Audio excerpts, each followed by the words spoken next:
Ready for the ultimate ramble video? At least for me. Today I'm going to talk about rules and the passion people have for rules. And why do we as gamers collect so many rule books and play so few games? I mean, I can tell you right now, in all these piles of rule books, I have played less physical games with other people than I have collected rule books. So I haven't scripted this in any way, so I'm just going to talk off the cuff here and talk from the heart when I express myself when it comes to rules. And this is all brought about by, look at that cat, look at him. He just will not stop until I do that. Hold on. Okay, he's gone for a second. Sorry about that. This has all been brought about by not an argument that I had in one of the comment sections of my videos, but more of a kind of an incident that I had where a player told me that I was flat out wrong when it came to my experience with the rule set, and that saying I preferred this rule set over another because I found it was better and faster, he couldn't understand, I guess, that there's just no way that could be. And I'm flat out wrong, meaning either A, I haven't played the games, or B, I'm lying, which, telling me that my experiences are wrong makes no sense in the world of how do you know what my experiences have been. I don't know what yours have been. I'm not going to tell you that your experiences are wrong. And then that got me to thinking. I knew before I even replied to those comments, and I try to reply to all comments when I have a second. It's hard with a family and a full-time job and a house and everything to do. And my parents are elderly. It's hard to find the time to reply, but I do generally try to reply to all. But in this case, I said to myself, like, maybe I shouldn't. Maybe I shouldn't reply to this because, what's the difference? What good's going to come from it? If I try and not argue with the person, but if I try and tell them, like, hey, what do you mean by flat out wrong? I made the argument that calling someone flat out wrong when it comes to an experience is impossible. If I had said the world was flat or that World War II never happened, then someone could say, you're flat out wrong. You're obviously wrong about that. But anyway, I digress from that. But that brings me to today and to why my wife thinks right now that I'm crazy, because I've been running around the house like a chicken with no head looking for all my rule books. And I think I'm going crazy because I remember having at least double this. They're probably in the garage or probably somewhere down here in the basement under this table. I have no idea where they are, but I have a ton more. But this pile, I can't really see them all yet, this pile will suffice to get across my point. And my point being is that when I got into wargaming in a very specific way. I'm sure most people did. Everyone has a specific way they got into it. Either a friend got them in, they watched their grandfather, their father play a game, just general military history, a movie, a book. I got into wargaming through a book in the library. And I grew up in a small town called Baileyborough, County Cavan in Ireland. And there was a really small library there. And me and my brother would go there all the time, just ride our bikes there. No one's going to kidnap us over there, but ride my bike there. And I would find the military section, the war section, because that's kind of like the movies, kind of the Dirty Dozen movies, all those movies from the 80s and the early 90s that really connected with me. I went into that section. And one of the books I found was an American Civil War book. And I can't remember who it was from or what it was about, but I remember vividly when I opened the book, there was, like, when you just open the book, there was pictures. There was also text, obviously, but there was several hand-drawn pictures of bird's eye view of a battlefield showing formations of men with a red arrow and a circle with a 1 in it or 2 in it, and then you go to the notes to see what the 1 and 2 meant, and it would explain what was happening in the battle. And it had the rivers, the boats, for Shiloh it had the boats in the river itself, it had the woods, the hornet's nest, it had everything laid out on the map or on the picture. And I remember thinking to myself, like, wow, that's so cool. And that's what got me into wargaming. The hours and hours I would spend poring over this book. Now, I never took the book home because in Ireland, in a small town, there was no real reason to take the book home. I could just come back the next day and look at it again. Heck, no one was looking at it. So it was only me in the whole town. And I read this book over and over and over again, and those pictures of the different battles of the American Civil War always got to me. Now, that's when I was a child. I didn't know or wasn't interested at that time in any of the slavery topics or the political topics. As a child, I kept that all out of my brain. That didn't come into it. I never looked at a World War II book and thought about the poor things that happens to the Jews and that kind of thing. I was just looking at I would assume most kids, boys, would do is looking at the tanks. Oh, look at the tanks and the battles that were fought there. And oh my gosh, I was looking at that part of it, as you do when you're that young. So when we moved to Canada, and I found that not a whole lot, none of that stuff really came from the UK, from Ireland and the UK. None of that stuff really translated over here. Over here, everyone seems to be more Americanized. They're interested in their paychecks. Obviously, that's, of course you should be, but they're more interested in getting ahead, earning more money than their neighbor, keeping up with their neighbor down the street. They buy a Corvette now. Heck, my Ford isn't good enough. And I'm not saying that's for everyone. I'm just saying that in Canada, I have found that the relaxed kind of feel that I have back there isn't over here. It's a different type of experience. So back there, when I wanted to get into wargaming, it was generally accepted. Hey, that's fine. But over here, when you say you want to get into wargaming, no one knows what the hell I'm talking about. Wargaming? You mean like paintballing? No. Like with figures on the table. Oh, you play with toys? No. Well, yes, but no. Never mind. So I just don't tell anyone. That's not my opening line when I'm talking to someone. Hey, what do you do? Oh, I do this, I do that. Oh, you like soccer? You like football? You like baseball? Whatever you like? Yeah, what do you like? I like long walks on the beach. I'll say anything other than wargaming. And that's because simply it's not ingrained here. The kind of like, I don't know, the history. No one really cares about the history of things. Anyway, I'll ramble a little bit there. But essentially, wargaming, that's how what got me into wargaming. We came here on vacation in 1990 when I was 10 years old, and I went to a mall called Square One in Mississauga. Maybe you've heard of it, maybe you haven't. And at the time, there was like a comic book store, and I remember it was in like the dark area of the mall.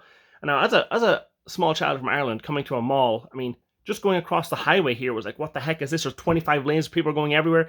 It's just insane. The pace was just insane. The size of the mall was insane. The size of the stores was insane. It was just insane. We went to Toys R Us and my mind exploded. Like, what the heck? I mean, like the biggest toy store ever. You go from a small town around where there's a couple of shelves in the back of the convenience store that have toys on it to like a massive store dedicated to just that. Your mind goes all over the place. Anyway, in the mall, Square One, was a comic book store. And on the comic book store, I found these packs of little metal soldiers. I think they were 15 millimeter. They might have been 10. I don't remember. And there was 100 in each pack.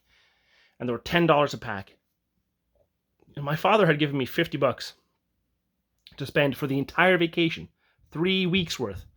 We went to this mall about a couple of days in. Well, I spent all $50 on these packs of soldiers, cannons, whatever, infantry, cavalry, whatever it was. I bought it all. And I spent the next 2.5 weeks of my vacation just like gushing over these hundreds of little men, wondering how am I going to paint these things? What am I going to do with these things? And I loved it. I never once thought about the rules. What rules am I going to play? And the reason I mention that is, since that experience of having these little lead soldiers, all over the place, and reading the book and showing the lines of troops moving in and whatnot, what I want from wargaming is that experience. The experience of like wide sweeping maneuvers. I don't like games where the two lines just sit here and shoot at each other and then you happen to roll better dice than I do, so you automatically win. I don't like those experiences. I like more narrative experiences where, any game that has voluntary withdrawal or involuntary withdrawal where a whole line might go backwards. I like that kind of thing. I like that kind of like to and fro of a battle. It's just more, it seems right to me. And the figures are one thing. I collect, and you've seen them on this channel, thousands of figures. I mean, I don't know. I've been trying to count them. I've been trying to record them as I show them to you. The main reason why I show you so many figures, armies, all at once is I'm actually recording them for insurance purposes and for like updating my will. And I've been counting them, and I'm up to almost 40,000 figures painted. Forget the ones that aren't painted. And with those 40,000 figures, I've probably played a few games. Maybe, I'd say probably 30, 40 games in my life. And of those 30 or 40 games, I've really only had 2 or 3 experiences that I can remember that were, oh my god, that was a fantastic game. It didn't matter if I won or I lost or I rolled bad.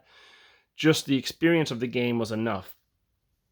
I vividly remember playing an English Civil War game with my friend David. We were on one side and he had 2 of his friends on the other side. They were the royalists, we were the parliamentarians. And I just remember playing this game, and the game wasn't going particularly well. I mean, it wasn't the best game ever, but there was just certain moments in it where a cavalry stand or a couple of cavalry stands from David charged in to the royalists, routed the first units, forced them back, and then we had to, the role we got is our cavalry had to keep going. They ran into the back lines of the royalists, routed another couple of units, and then had to go again, had to keep going, and ended up capturing the king behind the lines. And I remember the arguments that were happening between the other players, like, that can't happen, he wouldn't just stand there and get caught. I remember those experiences, but I laughed and laughed and laughed and laughed because that was the experience that I wanted. That kind of like, what the hell is this moment? I mean, I didn't care that, we ended up like having to roll off to see if that was even possible, if the king was even able to be captured, because it just, I don't think it even came up in the rules. It wasn't in the rules where like command stands, do they exist or do they not exist? You have to measure from the command stand to make sure your units are in command, but does that command stand exist when it comes into contact with somebody else? And it wasn't written in the rules. So we diced off, and our opponents, after arguing about this for, in a friendly way for quite a while, they said, we'll give you a 10% chance. So we had to roll 2d10, one was the 10s, one was the 1s, and we had to get a 90 or above for that to actually happen. And lo and behold, David rolls a 93. We captured the king. The battle was over. The war was over. We had a great laugh about it. And, it was something to talk about for months afterwards. I remember another battle that we had where we were playing Age of Sails of Glory, the kind of the Wings of War rule set, but for the Age of Sail. And David loves naval games, Age of Sail games. And him and his friend Ian were on one side. They had a few ships each. And me and a guy named Raymond were on the other side. And we were the French, they were the British. And before the game started, they had to they were talking in secret. They were whispering. They were writing down notes, passing notes to each other about what they were going to do, how they were going to fight the battle. And I sat there, and it took them like a half an hour to come up with their plans. They kept changing it and talking and giggling and like, oh, we're going to do this, we're going to do that. And I looked over at Raymond, I said to him, should we be doing kind of the same thing? What should we do? He's like, I don't know, let's just head that way. And he pointed to the left. I'm just going to head that way. And I said, well, okay, shit. I mean, this is going to be a bad game. This is going to be terrible. We have no plan. And when the game started, David and Ian, for all their planning, they collided several times. They had their cards completely mixed up, and they just kept turning into each other, and they sank each other.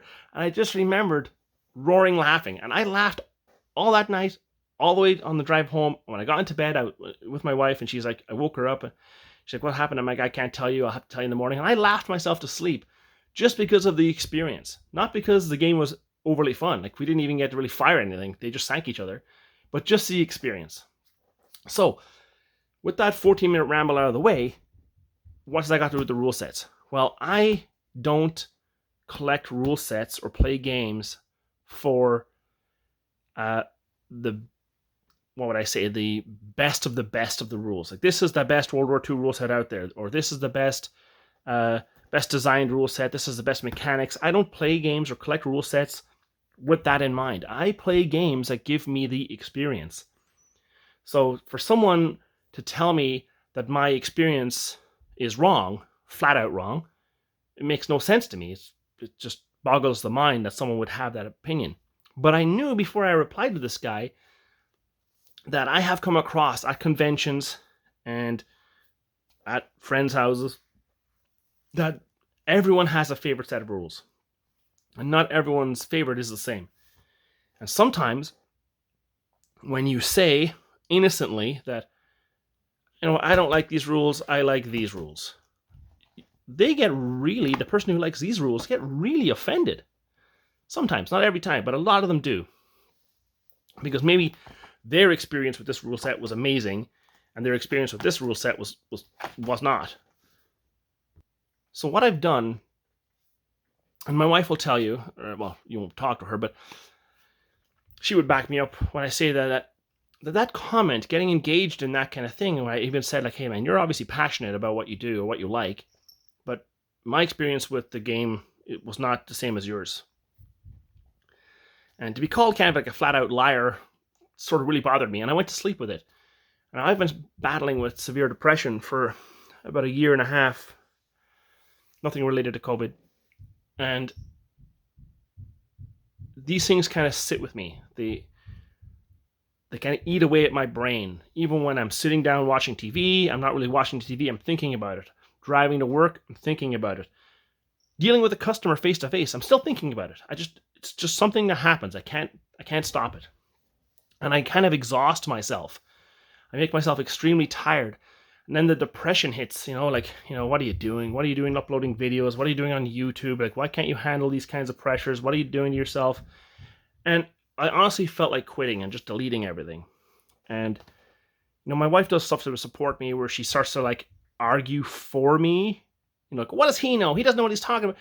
She starts doing that kind of thing, which sort of is the opposite of what I want. I don't want, I know it's not the person's fault, by the way.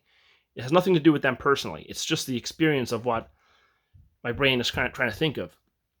They're allowed to say whatever they want on the internet. I'm not saying they shouldn't. But what I'm saying is that why do people get so, up in arms over rule sets? Why are they so passionate? I knew people are passionate about the sort of rule set I was talking about. Epic Armageddon, Epic 40K, especially Net Epic. These rule sets have a cult following. And God damn it, you better not insult them. I tried to say I didn't insult them. I tried to say I actually really liked them, but they weren't for me. The experience I had with them was not the experience that I wanted. Going back to the book, I wanted that kind of experience. I don't want kind of like a, how do I explain it? I don't want calculus worked out on my table, if that makes sense. I don't want that kind of where dice rolls, like where if the other player just has hot dice and you have like regular dice, it's a really poor experience. I don't want that kind of experience. I want an experience where things just happen. Unexpected things can happen. Things that you can talk about later with your friends or your buddies or yourself. I want those types of rule sets. And I found that some rule sets are better than others. Or not really better. That's the wrong word. Here I go again. I found that I liked some rule sets better than others. So I have brought down all my rule sets that I could find. There's way more. And I'm just going to go through them really quickly and explain either why I play these rules or why I don't play these rules. So we'll just get started here. And I'm going to get started with one of my favorite periods, and that is the Franco-Prussian War. I actually don't own any armies anymore for Franco-Prussian War. I sold them, but I didn't sell the rule books because I have played both the 1870 rule set and the Died for Glory rule set, and I actually like them both equally, but if I had to choose one, I would choose the Died for Glory because 1870, not to offend anyone, great set of rules, it felt a bit like math to me, whereas this one felt a little bit more organic, and that's why. Now, I'm not saying that they're not better sets of rules, don't get me wrong, but that's why I have two. I've kept both books because they're both valuable to me, they're both great books, but I preferred this one. Now, Blood and Valor by Firelock Games, I've actually never played this because it's a World War I skirmish game, and currently there's not very many World War I plastic figures out there. I do have the Germans from Wargames Atlantic. I have the Germans. I'm waiting for him to make some Russians or some British or some French, and I can actually play this game. So that's a bit of a miscue there. But Victory at Sea, I have the originals from Mongoose. Where's it say Mongoose? Somewhere there, Mongoose.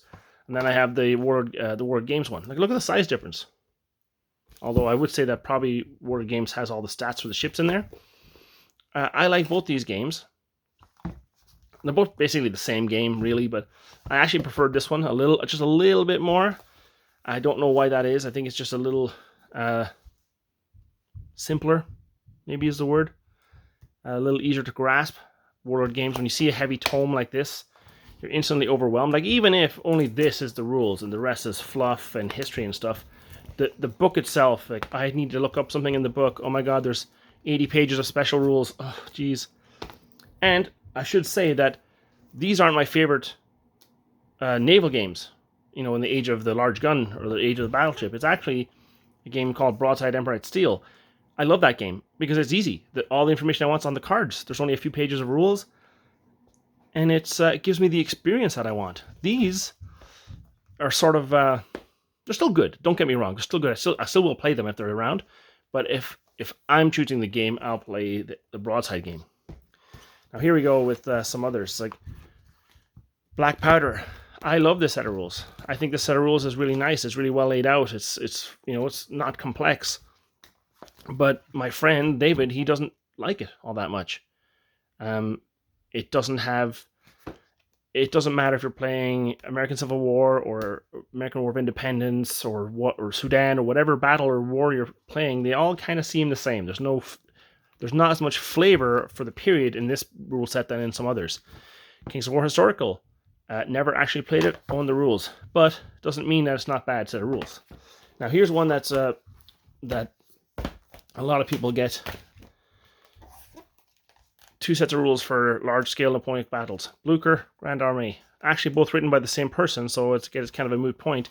But there's a lot of people who love this one. And there's a lot of people who love this one.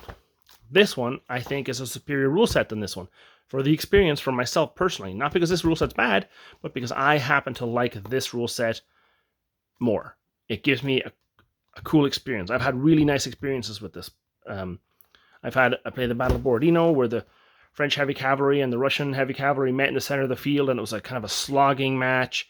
And eventually the French broke through. The Russians had to retreat. And the French couldn't go anywhere when they broke through, but it felt right. And the experience felt right. So I really enjoyed this game. And, this game is sort of my game of choice for Napoleonics, large scale. Then there's games like Maurice. Again, it's another Sam Mustafa game. And a game like British Grenadier. Now, both these games you can play sort of 7 Years' War kind of battles, maybe. This is more of an American War of Independence rule set, but this is an amazing book. I love this book. Just look at this book. Just great. It's just great quality, great production values. Man, it's such a pretty book. And I really enjoyed this book, or this game. But I've played it at a convention, and I've played it at a friend's house, and they don't like it as much. People don't like it as much because it's based off of disorder tokens. So you do anything, you move, you get to some disorder, you get shot at, you gain disorder. And you're constantly adding these little disorder tokens and taking them off as you rally.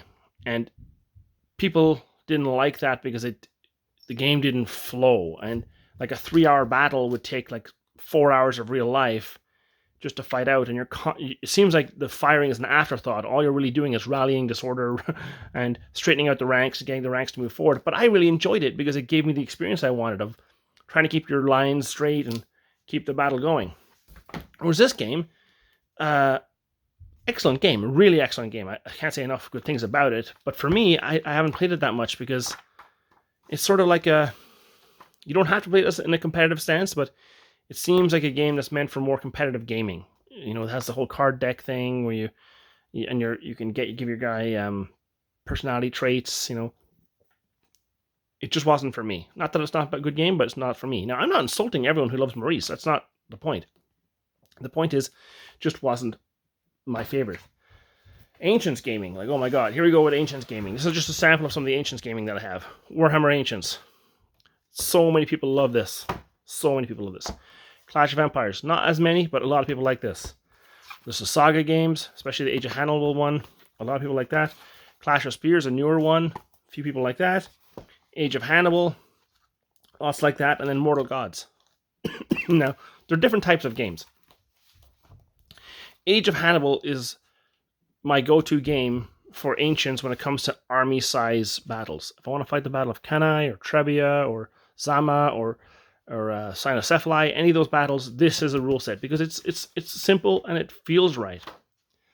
Now, that's not to say that, if I go back here, that's not to say that Clash of Empires or War Master Ancients are not great games. They are bloody well good games. War Master Ancients, though, the command system, you either move or you don't move sort of thing where you fail, that always caught me off guard. When you're just about to do something special and you go to roll your command dice and you fail and your whole wing doesn't move, that might feel right to some people, but it just doesn't feel right to me. And I love this game. Like, I still play it. I play it all the time. But since Age of Hannibal came out, this, I find, for me, is a superior game than this. For me. Not it's a superior game. This guy put way more work into these guys. No.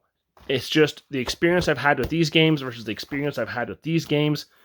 Remember back to my thing where I'm talking about the shenanigans that happened in the Sales of Glory game, or the charging through to the Royalist center and capturing the king.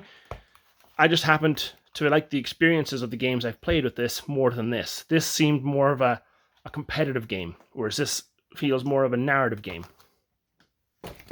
Clash of Empires.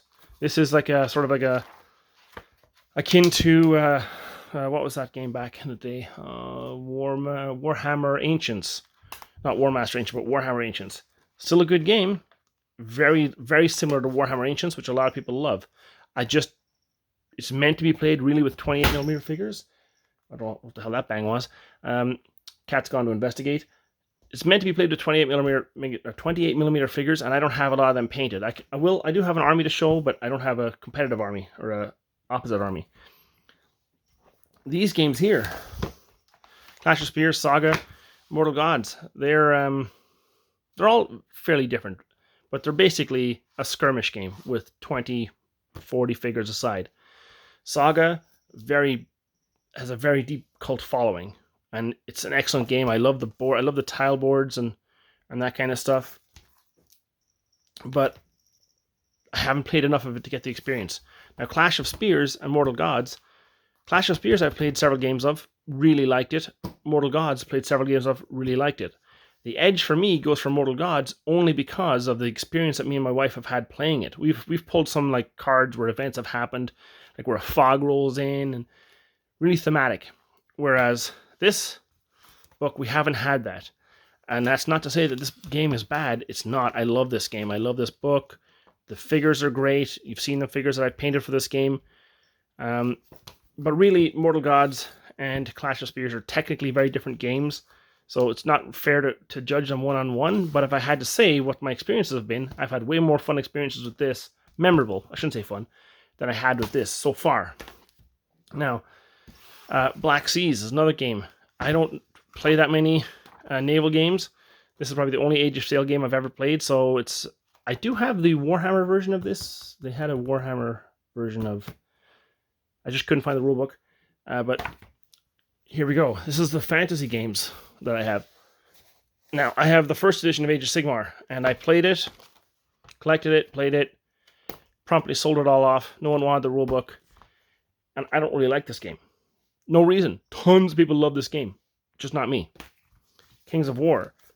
I like this game because I like the bases. I like moving the big bases. Conquest. This game is a really fun game. If you haven't checked this game out, you really need to. It's actually a fun bucket of dice game. Very easy to read, very easy to play. And then there's War of the Ring. I prefer this game than the strategy battle game. No reason, only I just like the trays. I like moving big blocks of men. That's not to say that the other game isn't great. Here, just get the cat out of here. It's just I like this game more. Now, I'm getting to the crux of the game, or the point. Here's my two favorite rules for World War II. I ain't been shot, Mum, is in this. I bought the PDFs, so to keep them all safe, I have them in these bags. But I ain't been shot, Mum. I love this game. And then Battle Group. This is the Fall of the Reich version expansion, but I love these both of these more. Now, Too Fat and Lardies have a kind of like a major following, especially in the UK, and a lot of people love their games like Sharp's Practice, which I have. I have almost all of their games except for the Ancients one. But I find that when I'm playing this game, the thing that some people love about it, the scouting, or the, what do you call it, the little phase where you put your little circles and you move them in and then you deploy from a certain point. I find that a little tedious. So many people love that game. Not saying that you're wrong, not saying that I'm right, I'm just saying that that's my experience. I found the experience tedious. So I don't play this one as much as I play this one. Now, here we are. Just going to pause here while I reach over. Here's a game that I personally love, that I haven't found anyone else that likes. It's called Piquet. Now I have the Field of Battle one, I have the Hollowed Ground one, which is basically Franco-Prussian War, American Civil War. Now if you've ever seen these games before, Piquet is a game that's basically a card-driven deck. You essentially have each nation has their own specific deck. You put specific cards into the deck. For some nations, you take specific cards out for some nations, and you shuffle them, and then you put them in a stack. And what'll happen is, to make things move along, you flip the cards, and you cannot move, you cannot fire, you cannot rally, you cannot load, you cannot do anything unless the card tells you you're doing it. And a lot of people hate that because they hate having no control over what happens. Me, I have had some of the best experiences of my life playing games with that system. And I played it with other people, and they hate it. They just never played it again. They just, no, I want to make my plan. I want to execute it. I want to roll the dice. In this game, you'll get some things, like some things will happen just from the order of the dice, where, you know, side A will fire. It'll give, okay, side A fires. Next card, side A reloads. Next card, side A fires. You just got to fire twice. That sucks for me. But in the grand scheme of things, you know, 1870 French musket is better than the 1870 Prussian musket or rifle, whatever it is. So the French getting an extra fire phase every now and again kind of makes sense. Now, on the other side of that is side B. If they're the Prussians, side B, cannons fire. Side B, cannons load. Cannons fire again. There's more cannon firing and loading dice in the Prussian deck than there is in the French deck. And so sometimes you'll have these weird experiences where the Prussian cannons just keep firing and the French player can do nothing. To me, the experience is worth it. But to some people, they really hate it. So this is one of my favorite rule sets. If you haven't ever checked it out, you know, give it a check it out. Lately, people have been playing a game called Big Bloody Battles, which I have the rules for somewhere here. Can't find them at the moment. And they play their games out on that. But I still, in my heart, I still have a soft spot for this rule set. And that's rare, because I don't see anyone or hear anyone ever talking about it. But I love it. Now, spaceship gaming. I have more. Here's Battlefield Gothic. Great game. A Sky Full of Ships. Great game. This is the Galactica version of what's this rule set called? Oh boy. My mind's lost on what the actual main game is called, but this is basically the Colonial Battlefield version of it, where it's basically you're fighting the Cylon War, and you have all these stats for your ships. Let's just show these. You've got all these stats for your ships. I like all these games. I bought this game because it's really simple, the Sky Full of Ships. I bought this game because I played it at a convention, and I had such a fun time, such a great experience, that I went home and I ordered it right away. And I was playing this one until this one came around. And now I like this one more. Not because this one isn't good, but because I just happen to have better experiences with this one. Battlefield Gothic. Love this game. Had this book a long, long time. And I'll probably always play this game. Anyway, I'm going to show you why I like the Epic Apocalypse rule set. Well, not why I like it, but the options that I have to play the Horus Heresy and 8 mil in. I have Epic Armageddon, Epic 40k, I've got Apocalypse, got Titanicus. I've got this big whopper PDF printed off for, what's this called? Dominion Imperius Dominatus. These are the army files. And then for Epic Armageddon and Net Epic, I have over here a big bag of Net Epic stuff. Oh, sorry, cat. Now, I've played all these games. This is my favorite games to play. 6mm, Horus Heresy, Sci-fi 40K. I've played more of these games than any other. This is the only game, out of all of the rules that you see, this is the only game that I ever played at a tournament, where I ever felt strong enough knowing the rules to go and play a tournament game. And I actually did fairly well. I didn't win, but I did fairly well. So why would I now play Apocalypse over this game if I had so many good games in this? All the reasons I said before. This game is a great game, but it's very tournament-y feeling. And this game also has a tournament-y feel, but it just flows easier. Now, the rule set thickness, you can see it's Apocalypse is a little thinner than this. That doesn't really mean that there's more rules in this. It's just that this rule set here has less rules to me, especially when a lot of the rules for this game are in the cards. You can buy the cards, print out the cards. You've seen me use them or show them off before, these little cards. Here's one here. You got these cards that you print off or you buy, and it has the unit rules. Now, this has several dozen pages of unit rules where these cards are essentially pages in this book. So it cuts down on the rule book, and once I learn the rules, I actually haven't taken this book out in months. I play off of the cards because I know the core rules. Whereas with Armageddon, I always had to have this book here, and I always had to keep checking like the stat lines of vehicles. I always had to keep opening and closing this book over and over and over and over again. Whereas with this game, I didn't. So when I said before in my previous video that I thought that this game was a faster game than this, that's what I'm talking about. I'm not constantly going in and checking the stats and find the page 40 or whatever.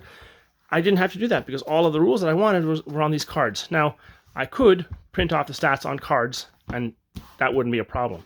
But my experience with this game was that this game was a little bit more cumbersome, therefore slower for me than this game. Not to say that they're bad, just that it was different. It's why I liked it. Now, I played this game to death when I was younger in high school. Loved it. Still love it.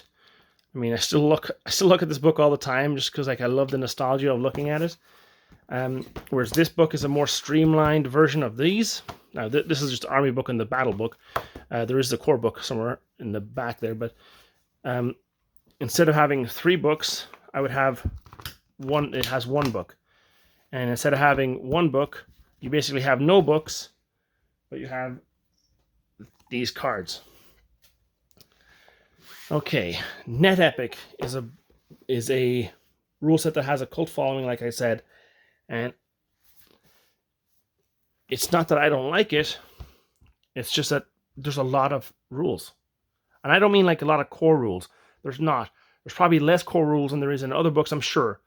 But when I was playing it, and I only played it a few times, but I did play it. When I was playing it, I found it very hard to understand. Not that maybe I'm retarded. Maybe the reason why I find it hard to understand is I just wasn't getting it. But you see, like, all the rule books that I have read these books. Like,